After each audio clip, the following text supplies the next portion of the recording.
প্রিয় শিক্ষার্থীবৃন্দ, genius Galaxy coaching এ স্বাগতম। আমরা পূর্বের ধারাবাহিকতায় চ্যাপ্টার 10 ক্লাস 9-10 এর নতুন সিলেবাস অ্যাকাউন্টিং, এটার ফাইন্যান্সিয়াল স্টেটমেন্ট এক্সারসাইজ 4, 4 নম্বর এক্সারসাইজটা আজকে আমরা সলভ করব। আশা করি তুমি মনোযোগ দিয়ে শুনলে পরে তোমরা পরীক্ষায় ডেফিনেটলি এই জাতীয় প্রবলেম আসলে সলভ করতে পারবে। তো চলো যাই, আমরা আলোচনায় যাই। আজকের কন্টেন্ট আমরা দেখি।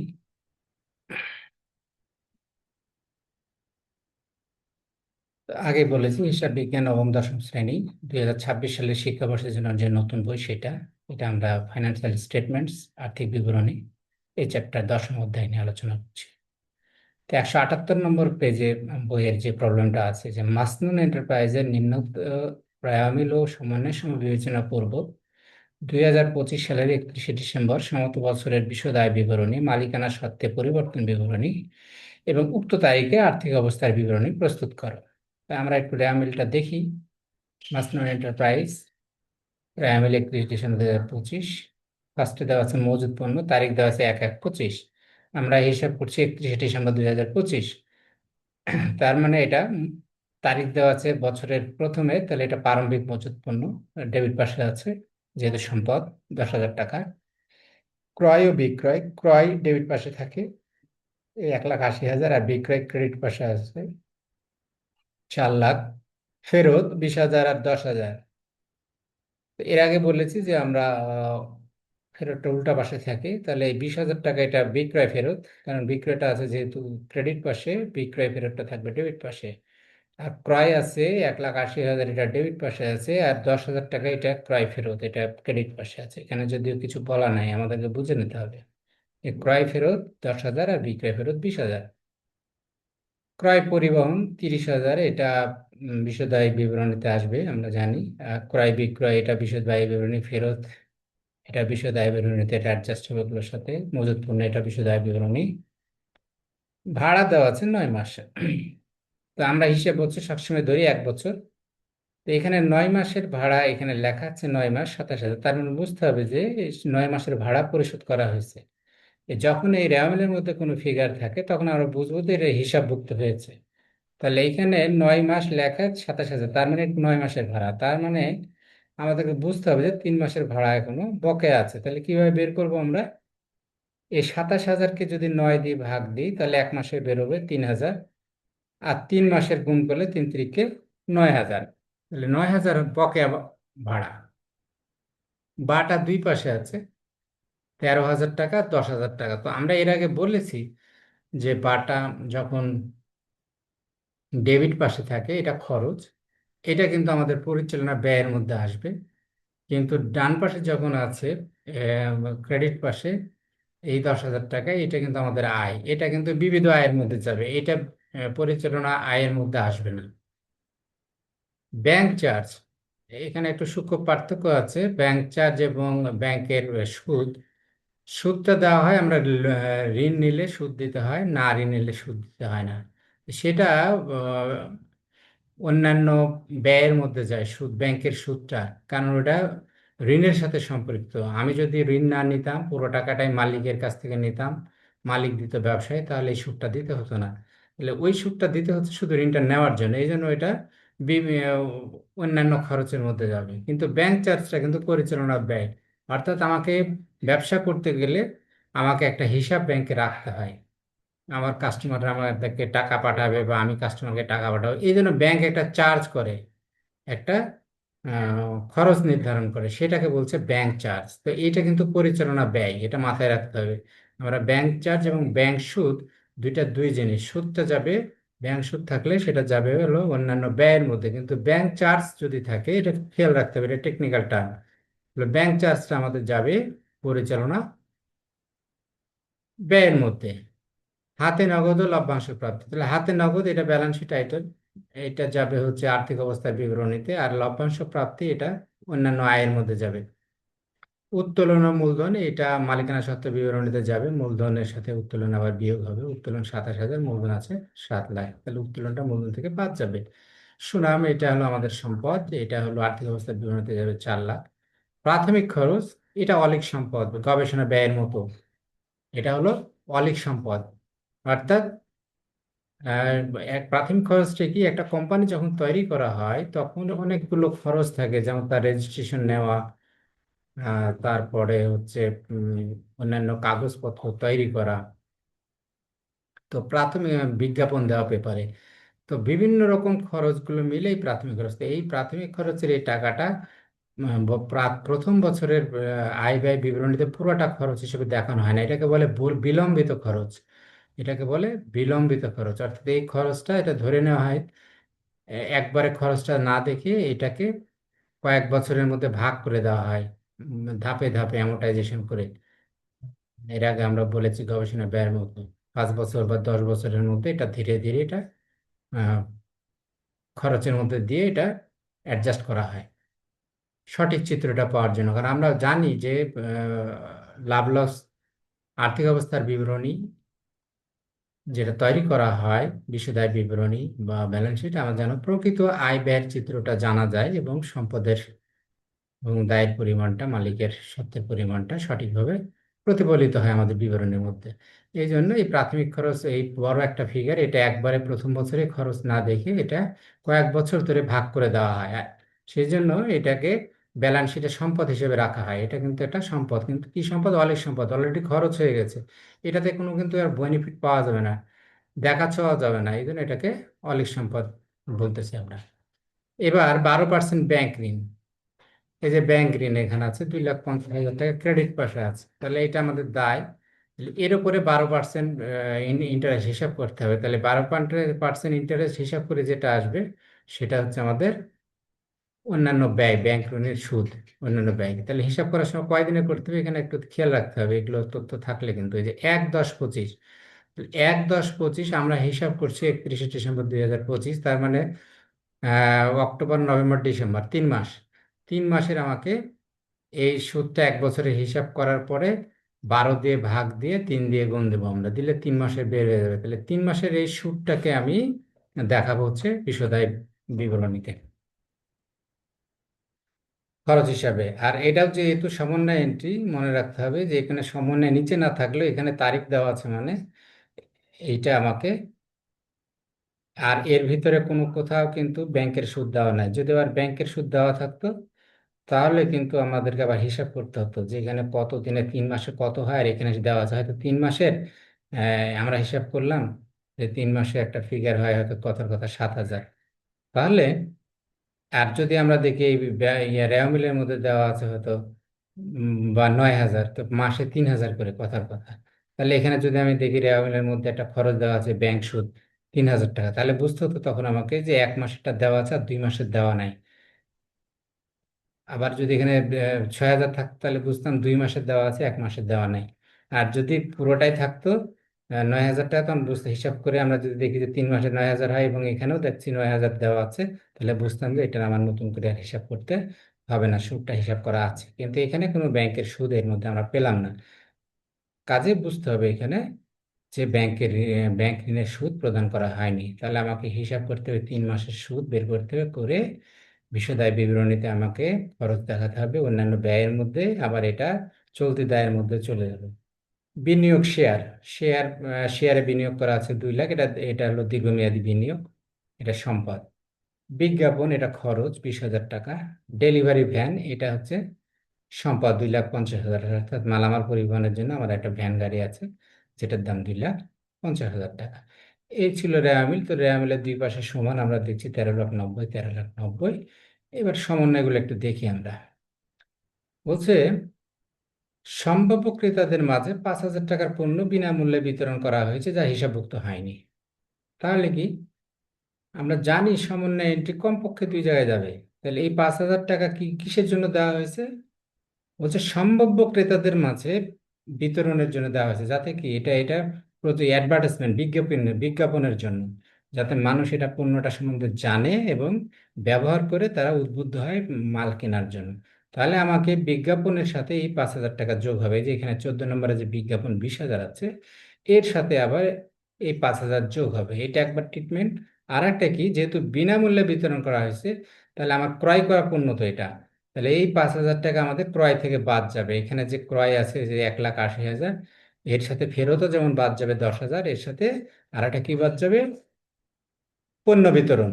কারণ ওটা আমি কিনেছিলাম, কাজে বুঝতে হবে যে যেহেতু আমি বিক্রি করিনি, এটা ফেরত দিয়ে দিয়েছি, ইয়া সরি, বিনামূল্যে বিতরণ করেছি, কাজে ওখান থেকে এটা আমি বাদ দিয়ে দেবো ক্রয় থেকে। অপরিশোধিত পরিবহন খরচ, তাহলে অপরিশোধিত মানে বকেয়া আছে, তাহলে 3,000 টাকা আমার কি হবে, এখানে পরিবহন খরচের সাথে যোগ হবে।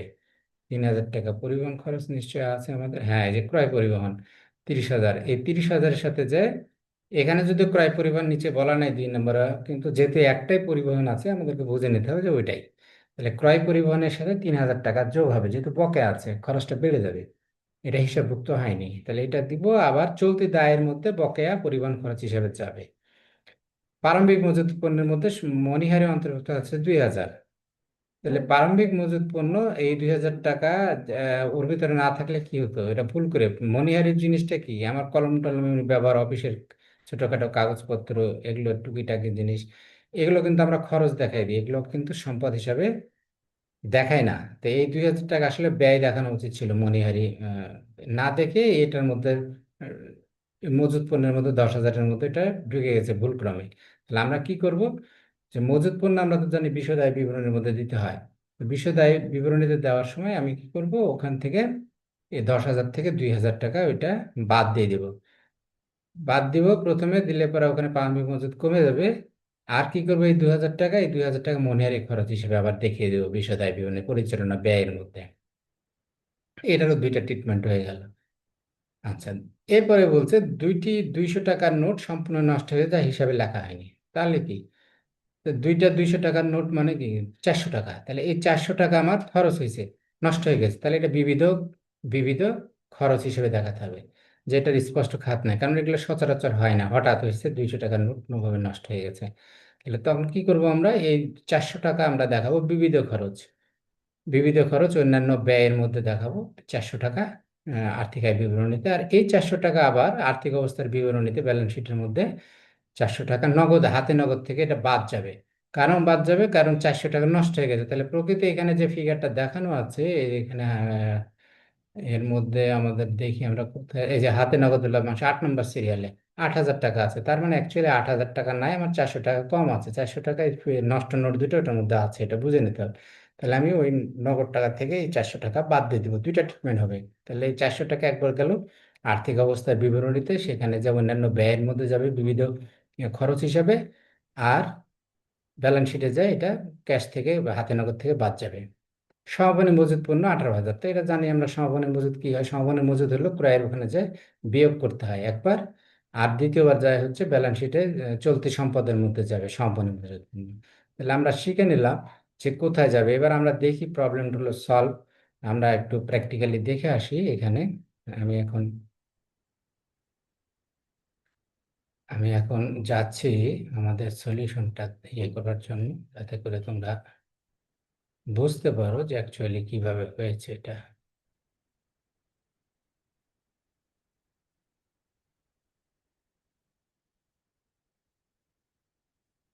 আচ্ছা, তাহলে এখানে আমাদের এগুলোর সব ডাটাগুলো উপরে লিখেছি আমরা, প্রবলেম নাম্বার 4, 178 পেজের মাসনুন এন্টারপ্রাইজের নিয়ে আমরা কাজ করছিলাম। তো বিক্রয় ওখানে দেওয়া আছে, দেখো যে তোমরা বিক্রয় দেওয়া আছে 4 লাখ, তাহলে ফেরত দেওয়া আছে 20,000। আমরা তখন ওখানে বলেছিলাম যে যেটা হলো বিক্রয় আছে ক্রেডিট পাশে আর বিক্রয় ফেরতটা থাকবে ডেবিট পাশে, তাহলে এখানে আছে 20,000 টাকা ডেবিটে ছিল আর 10,000 ছিল ক্রেডিটে। তাহলে বিক্রয় থেকে বিক্রয় ফেরত 20,000 বাদ দিলে 3,80,000 টাকা নিট বিক্রয়, এটা বিয়োগ করলাম আমরা 4 লাখ থেকে।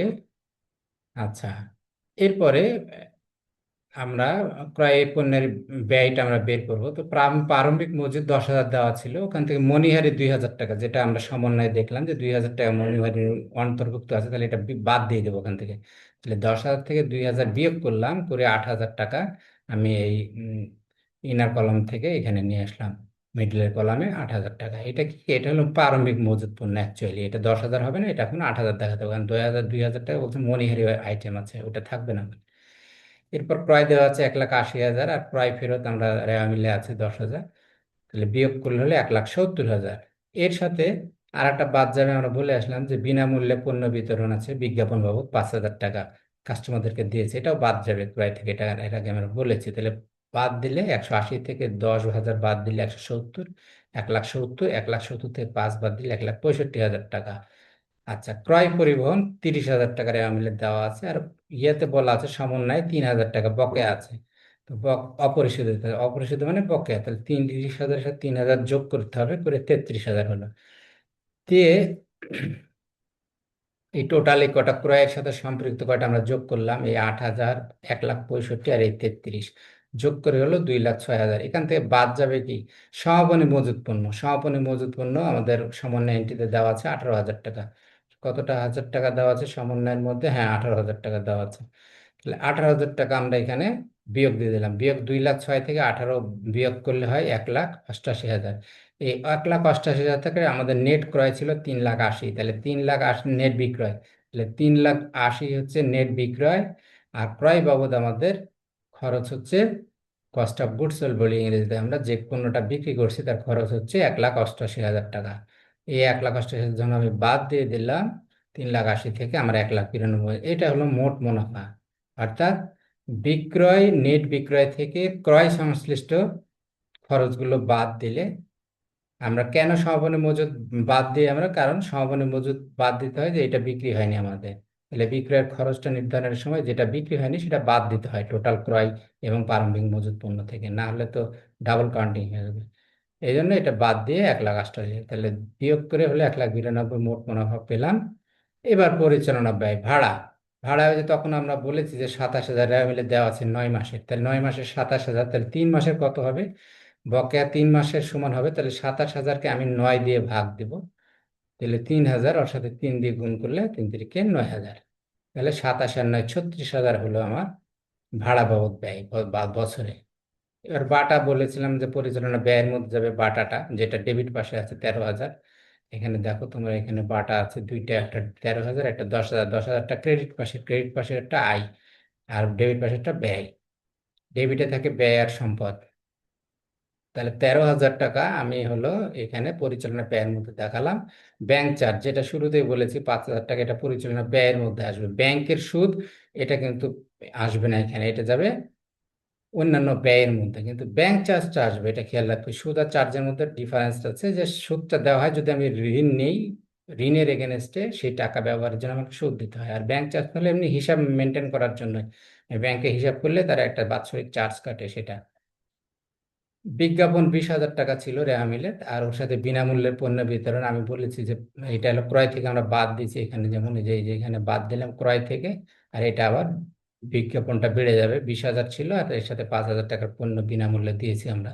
তাহলে 25,000 টাকা হলো বিজ্ঞাপন বাবদ খরচ। মণিহারি 2,000 টাকা। এই মণিহারি 2,000 টাকা কোন 2,000 টাকা? এই যে আমরা বলছে যে প্রারম্ভিক মজুত পণ্যের পণ্য, এই যে মণিহারি ছিল 2,000 টাকার মধ্যে, তাহলে আমরা ওখান থেকে বাদ দিয়ে দিলাম প্রারম্ভিক থেকে, দিয়ে এটা খরচ দেখাই দিলাম এখানে এসে, এই যে মণিহারি 2,000 টাকা। তাহলে এখন আমাদের এই 36,000, 13,000, 5,000, 25,000, 2,000 এই সবগুলো যোগ করে হলো 81,000। তাহলে 1,92,000 থেকে 81 বাদ দিলে এই 1,11,000, এটা হচ্ছে আমাদের পরিচালনা মুনাফা। এটা হলো পরিচালন মুনাফা। এবার অন্যান্য আয়। অন্যান্য আয়ের মধ্যে আমরা দেখেছি দুইটা আয় আছে। একটা হলো বাটা প্রাপ্তি আছে 10,000। ওই যে বাটা রেওয়া মিলে বাটা দিয়ে ডেবিট আর ক্রেডিট, ক্রেডিট পাশে দেখো 10,000 আছে, সেই 10,000 এটা। আর লভ্যাংশ, লভ্যাংশ আমরা বলেছি যে এটা অন্যান্য আয়ের মধ্যে আসবে। তাহলে মোট অন্যান্য আয় হলো 30,000। 1,11,000 সাথে 30 যোগ করলে 1,41,000 হলো টোটালটা। এবার অন্যান্য ব্যয়, তাহলে ব্যাংক ঋণের সুদ, এই যে 2,50,000 টাকার 12% হারে 3 মাসের সুদ।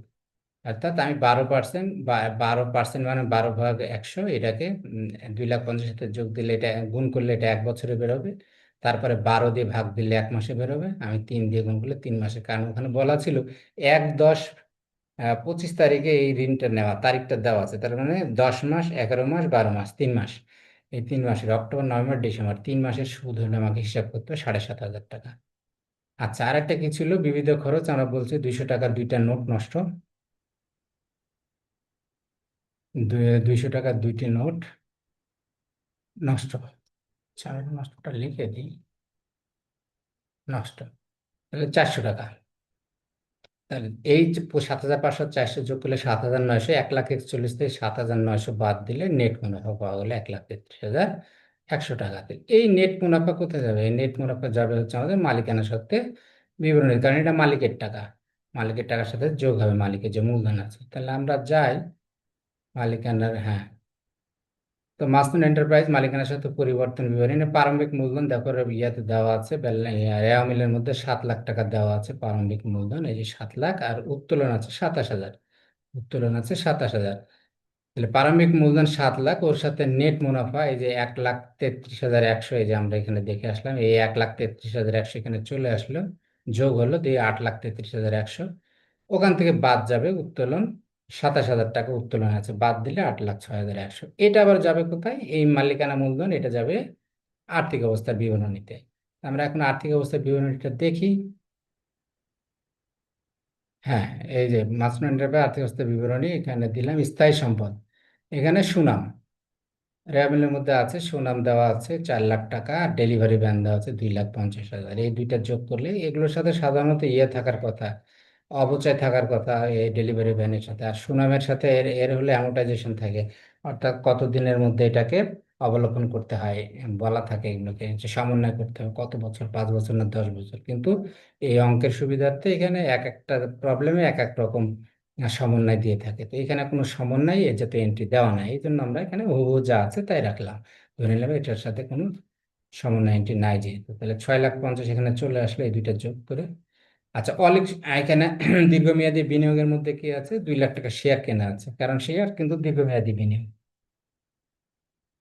দীর্ঘমেয়াদী বিনিয়োগ বলতে যেটার আমরা ধরে নিই 1 বছরের বেশি হবে, তো একটা কোম্পানির লভ্যাংশ পেতে গেলে 1 বছর ওয়েট করতে হয়। তো নর্মালি এটাকে শেয়ারের বিনিয়োগটাকে আমরা দীর্ঘমেয়াদী বিনিয়োগ হিসাবে জানি। 6 লাখ আর এই 2 লাখ, 6 লাখ মানে 2 লাখ চলে আসলে এখানে অলিক সম্পদ প্রাথমিক খরচ 2 লাখ, এটারও কিন্তু সমন্বয় এন্ট্রি থাকে, কিন্তু এই অঙ্কে দেওয়া নেই, কাজে আমরা সরাসরি যে ফিগারটা ছিল এটা দিয়ে দিলাম। কোনো কোনো কেউ কেউ আবার এই অলিক সম্পদটা এটা লাস্টের দিকে, যে এই সম্পদের জাস্ট উপর মুহূর্তে চলতি সম্পদের, চলতি সম্পদের উপর দিয়ে যে এই জায়গায় এসে লেখে, চলতি সম্পদের পরে আর মোট সম্পদের আগে দিয়ে যোগ করে। তা আমার মনে হয় এটা, যেহেতু এটা দীর্ঘস্থায়ী নেচারে আমরা ধরে রাখি, এটা স্থায়ী সম্পদের পরে দীর্ঘমেয়াদী বিনিয়োগ, তারপরে এটা দেওয়া যুক্তিযুক্ত, এই জন্য আমি এখানে দিয়েছি, এবং এটা অনেক উন্নত বই এভাবে ট্রিটমেন্ট করা হয়। তাহলে 6,50,000, 2 লাখ, 2 লাখ আছে। এবার চলতি সম্পদের মধ্যে হাতে নগদ ছিল 8,000 টাকা, রেয়ামিলের দেওয়া আছে, ওখান থেকে 400 টাকা বাদ যাবে। দুইটি নোট, 200 200 টাকা, দুইটা, দুইটা কি নষ্ট নোট, দুইটা নষ্ট নোট। তাহলে দুইটা নষ্ট নোট, 400 টাকা, 400 টাকা বাদ দিলে 28 থেকে 400 বাদ দিলে 7,600, আর সমাপনী মজুদটা আসবে, আমরা জানি যে এটা সম্পদ, চলতি সম্পদ, এই দুইটা যোগ করে 25,600, সবগুলো যোগ করে হলো 10,75,600, এটা হলো মোট সম্পদ। তাহলে এবার আমরা মালিকানা সত্ত্ব 8,06,100, এই যে আমরা এখানে পেলাম মালিকানা সত্ত্ব, এই যে সমাপনী মালিকানা সত্ত্ব 8,06,100, ওইটা এখানে চলে আসলো। আচ্ছা, এরপরে কি হবে? ব্যাংকে ঋণ নেওয়া আছে 2,50,000, এটা দীর্ঘমেয়াদী দায়, এটা আসলো 2,50,000। আমি জাস্ট ইনার ফর্মে লিখি, যদি আরো একাধিক থাকতো তাহলে আমরা যোগ করে একবারে করতাম। তা আমি সবটা ঠিক রাখছি এখানে সরাসরি, কিন্তু এখানে ব্যাংক ঋণ দিয়ে সরাসরি এখানে 2,50,000 দেওয়া যেত, কোনো অসুবিধা নেই, কিন্তু আমি এটা সাব কলাম ব্যবহার করছি যে যদি আরো একাধিক থাকতো, যাতে করে আমরা এর সাথে যোগ দিয়ে টোটালটা এখানে করি। আচ্ছা, এই হলো দীর্ঘমেয়াদী দায় একটাই আছে, 2,50,000 ব্যাংক ঋণ। এবার চলতি দায়ের মধ্যে কি? ব্যাংক ঋণের বকেয়া সুদ 7,500, যেটা আমরা 3 মাসের হিসাব করলাম, 12% হিসাবে 3 মাসের হিসাব করে, এটা আমরা আর্থিক অবস্থার বিবরণীর, সরি, আমরা হলো বিশদায় বিবরণীর মধ্যে খরচ হিসাবে দেখেছি, অন্যান্য ব্যয় হিসাবে ওইটা এখানে আবার চলে আসলো, যেহেতু সমন্বয় এন্ট্রি দুই জায়গায় আসবে, এটা দায়, এখনো দেওয়া হয়নি টাকাটা। অপরিশোধিত পরিবহন খরচ 3,000 টাকা, এটা কিন্তু আমরা পরিবহন খরচের সাথে বিশদ আয় বিবরণীতে ওখানে যোগ করেছিলাম। তো যেহেতু সমন্বয় এন্ট্রি, তার মানে এটা, এই টাকাটা এখনো দেওয়া হয়নি, এটা আমাদের দায়, এই জন্য এখানে চলে আসলো চলতি দায়ের মধ্যে। আর কি আছে? বকেয়া বাড়ি ভাড়া আছে, ওখানে 27 মাসে 27,000 দেওয়া ছিল 9 মাসে, তো ওখানে আমরা হিসাব করলাম 12 মাসের, আরো 12 মাস করতে গেলে আরো 9,000 টাকা যোগ দিতে হয়, প্রতি মাসে 3,000 করে, তাহলে 3 মাসের বকেয়া ছিল 3 3 9,000, ওই 9,000 টাকা ওখানে আমরা যোগ করে আসছিলাম বিশদ।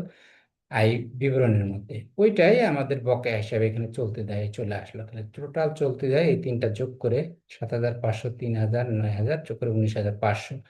এইটা এই মালিকের সত্ত্ব বিবরণীর টাকা, এই দীর্ঘমেয়াদী ঋণ আর এই চলতি দায়, এটা টোটাল যোগ করে 10,75,600 মিলে গেল। তো এই ছিল আমাদের এই প্রবলেমটা নিয়ে আলোচনা। আশা করি তোমরা যদি ঠিক মতো আমার এই লেকচারটা শোনো এবং শোনার আগে প্রবলেমটা একবার পড়ে নাও ভালো মতো করে, এবং বইটা তোমরা কাছে রাখো। প্রত্যেকটা এন্ট্রি যেভাবে আমি বুঝিয়ে দিয়েছি, আশা করি তোমরা পরীক্ষায় পারবা। এই জন্য এই বিশেষ করে অ্যাকাউন্টিং পরীক্ষায় কনসেপ্ট বোঝা যেমন জরুরি, এটা ঘন ঘন প্র্যাকটিস, এটা প্রত্যেক পরীক্ষাতে প্রত্যেকটা সাবজেক্টে তাই, practice makes a man perfect. বড় বড় অঙ্ক এখানে যদি তোমরা ঘন ঘন প্র্যাকটিস করো, একবার বুঝে থেকে কিন্তু করলে হবে না, তোমাদেরকে চেষ্টা করতে হবে, বারবার করতে হবে, তাহলে সবগুলো এবং কোন এন্ট্রি কোথায় যায় কিভাবে যায়, তখন পরীক্ষার সময় যা তোমাদের সময় নষ্ট হবে না, দ্রুত কাজটা করতে পারবে, কারণ এটা কম্পালসরি প্রত্যেক পরীক্ষাতে এটা থাকবে। বিশেষ করে ফাইনাল পরীক্ষায়, এসএসসি পরীক্ষাতে এটা থাকবেই। আহ, আশা করি যে তোমরা এখান থেকে ফুল মার্কস পাবে। এরপরে কোনো টার্মস, কোনো টার্মিনোলজি তোমরা বুঝতে যদি অসুবিধা হয়ে থাকে, তোমরা আমাকে কমেন্টস করতে পারো, বা নতুন কোনো যদি তোমাদের চাহিদা থাকে তাহলে আমাকে জানাবা। Thank you very much. যদি ভালো লেগে থাকে, আশা করবো তোমরা নিজেরা সাবস্ক্রাইব করবে আমার চ্যানেলটা, এবং তোমাদের বন্ধু বান্ধবদের মধ্যে শেয়ার করবা এবং সাবস্ক্রাইব করতে বলবা। Thank you very much. Thank you.